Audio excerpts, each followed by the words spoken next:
Oui, bonjour à tous. Donc, bienvenue dans cette nouvelle émission du point de marché quotidien et hebdomadaire sur l'USD4. Ici, donc, François Ablé, Frank Belfort pour animer cette troisième session de la semaine. Donc, aujourd'hui, le 11 septembre 2019, donc mercredi 11 septembre.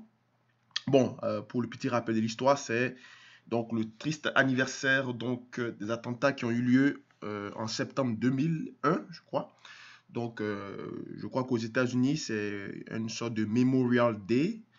Et bon, mais les marchés restent quand même actifs, les marchés restent ouverts, même si cet événement-là est marqué dans les esprits des Américains. Je ne pense pas que c'est une journée fériée à mon entendement, mais je crois que ils vont observer des minutes, même à la bourse, des minutes de silence, des choses comme ça. Bon, ceci dit, voici l'USD4, donc qui est en fait dans un point stationnaire. Vous avez une vue ici de marché en mode mensuel avec cette bougie rouge puissante qui a commencé, qui commence pour le mois de septembre. Je vous avais dit donc de chercher à sortir du marché et à prendre vos bénéfices, en tout cas la majorité de vos bénéfices. On a légèrement passé, on est légèrement passé en dessous du biais intraday, donc qui était le rectangle orange ici. Par contre, on n'a pas traversé la ligne bleue ici. Vous voyez comme on vient la tester plusieurs fois. Donc, on l'a testé ici avec cette mèche une fois, ici également deux fois, et là une troisième fois. C'est pour dire à quel point ce seuil que j'avais tracé avant qu'on vienne tester était un seuil assez significatif. Donc, c'est le seuil des 1,31 380, comme vous le voyez ici à l'écran. OK? Donc, aujourd'hui, la plus grosse, les nouvelles macroéconomiques, les news macroéconomiques ou économiques qui vont peut-être jouer le rôle de catalyseur. Je ne pense pas qu'il y aura un gros catalyseur, mais on aura des chiffres qui seront basés sur, en fait, les, l'indice des prix des producteurs. Donc ça, c'est un chiffre assez important, même si c'est un indicateur intraday, c'est un chiffre quand même assez important dans le calcul ou dans la révision des chiffres de l'inflation, d'accord? On aura aussi, on aura l'indice des prix des producteurs au niveau mensuel, au rythme mensuel et au rythme annuel. Le rythme mensuel, il est attendu quasiment en neutralité, tout comme au rythme aussi annuel. On aura également ce qu'on appelle aussi le Core PPI, donc c'est l'indice des prix des producteurs dont on exclut certains des éléments qu'on retrouve dans l'inflation, qui sont extrêmement volatiles, tout comme la nourriture et l'énergie. D'accord? On aura aussi ce chiffre-là en données en rythme annuel et en rythme mensuel, d'accord, qui est attendu aussi en neutralité, en stabilisation.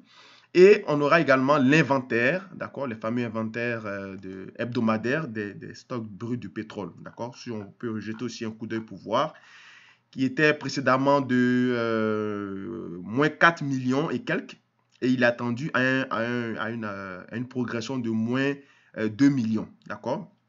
Donc, ce qui veut dire que ça confirme toujours le biais d'un manque, d'accord, d'un manque de la demande globale, compte tenu du ralentissement des différentes activités économiques. D'accord? Donc, bon, le pétrole, il est quasi neutre. Hein, il est aussi, il ne quitte plus sa moyenne annuelle de 260 jours, qui est donc estimé à 57,50. Des fois, on est autour de 57,25, 57,20 à peu près.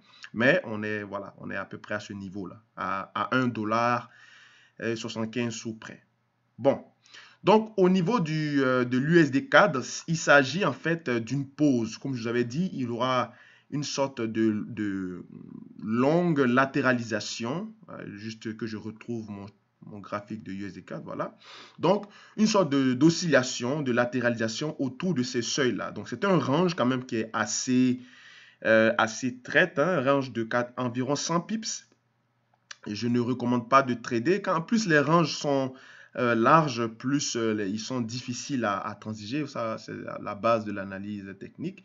Donc, en pur intraday, vous voyez que je n'ai pas besoin d'aller en 1 heure ou en daily pour savoir on sera dans un range. Vous voyez comment cette zone ici a été travaillée, une zone charnière. Également ici, on a des allers-retours voilà, un peu erratiques.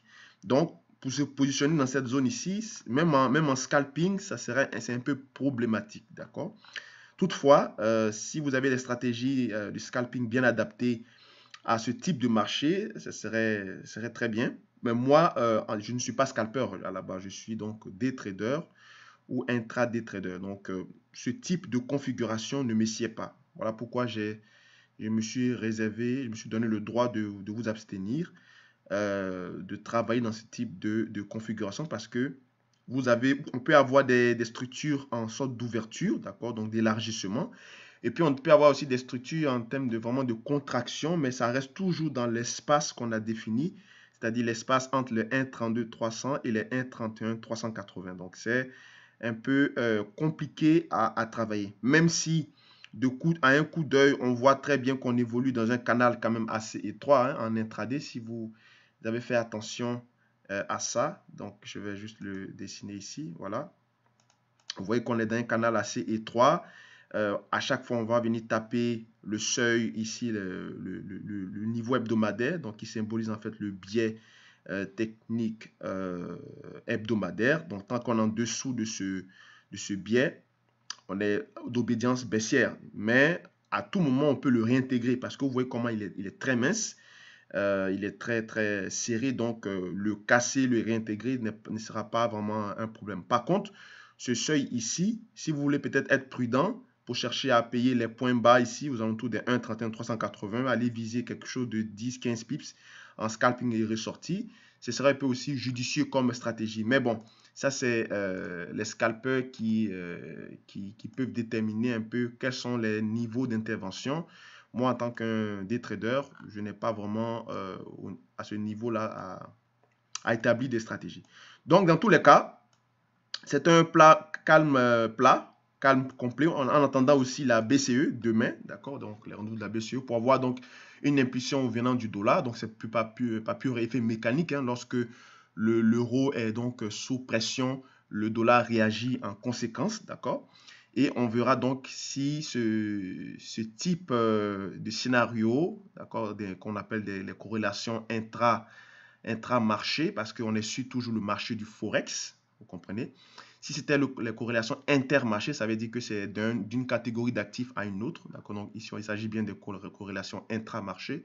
On verra donc avec l'évolution avec l'impulsion de l'euro qu'on va avoir demain, avec les chiffres au niveau de l'Allemagne, les chiffres d'inflation et également le rapport de la BCE sur la politique monétaire. On verra donc dans quelle mesure le dollar va réagir par rapport à l'euro et donc voir aussi si l'USD CAD va également se maintenir dans cette zone ici ou bien la casser définitivement. Alors si on casse 1,31 380, vous savez c'est quoi hein? C'est direction 1,30 hein, donc ici dans le bas ou direction au moins 1,30 250, d'accord, pour voir un peu comment est-ce que ce creux qui a été fait en juillet 2019 s'il va tenir ou pas, parce que c'était là qui était le creux qui symbolisait donc le pullback pour aller tester la borne basse donc du canal de moyen terme. Ou alors, si on le casse tout simplement, ben, on va bien sûr se diriger vers le point bas. Dans tous les cas, le mois de septembre, nous sommes quasiment presque en milieu du mois de septembre. Et on a déjà quasiment fait, si je me mets ici en données mensuelles, vous voyez qu'on a déjà fait assez de chemin déjà en 10 jours, on a déjà fait tout ça. Donc, attendez-vous aussi à une respiration à venir pour certainement la deuxième partie du mois. Donc, à la fin de cette semaine, on risque d'avoir des respirations pour le mois, pour les dernières semaines à venir. Et avant de pouvoir poursuivre donc cet élan baissier qui va augurer peut-être un mois aussi correctif en octobre, vous comprenez? Alors, si on jette un coup d'œil sur le CXY, donc le dollar canadien index, lui qui actuellement se reprend, voilà, on le voit ici, dans son canal aussi qui est assez large, donc attention, il peut toujours faire des allers-retours, quand c'est des canaux assez élargis comme ça, il a la pleine latitude de pouvoir faire des allers-retours, donc des sortes de grandes figures d'élargissement. Mais dans tous les cas, actuellement, il est sur un momentum acheteur, donc ce qui met forcément un petit peu de pression sur sur l'USD CAD. Mais pas tant que ça, parce que pour le moment, on le voit bien que le dollar, l'USD CAD est au ralenti. D'accord? Il est juste calme, il attend justement les nouvelles du côté de la Banque centrale européenne pour demain, à partir de 7h45 heure du Canada. Merci d'avoir suivi ce point de marché. Jusque-là, rien à signaler. Donc, bravo encore à tous ceux qui sont sortis du marché. Comme déjà convenu, vous voyez qu'on est en train de se stabiliser. Et puis, ben, tous ceux qui sont en position, faites attention. N'oubliez pas de sécuriser vos positions parce que demain, avec la BCE, on risque d'avoir des mouvements assez inattendus ou alors des sortes d'ombres qui risquent de venir chercher tous ceux qui sont positionnés ici à l'achat ou comme à la vente. Parce que c'est une zone qui est assez travaillée. On l'a bien vu dans le passé, comment est-ce qu'elle a été assez difficile à cerner. Portez-vous bien et à plus tard. Au revoir.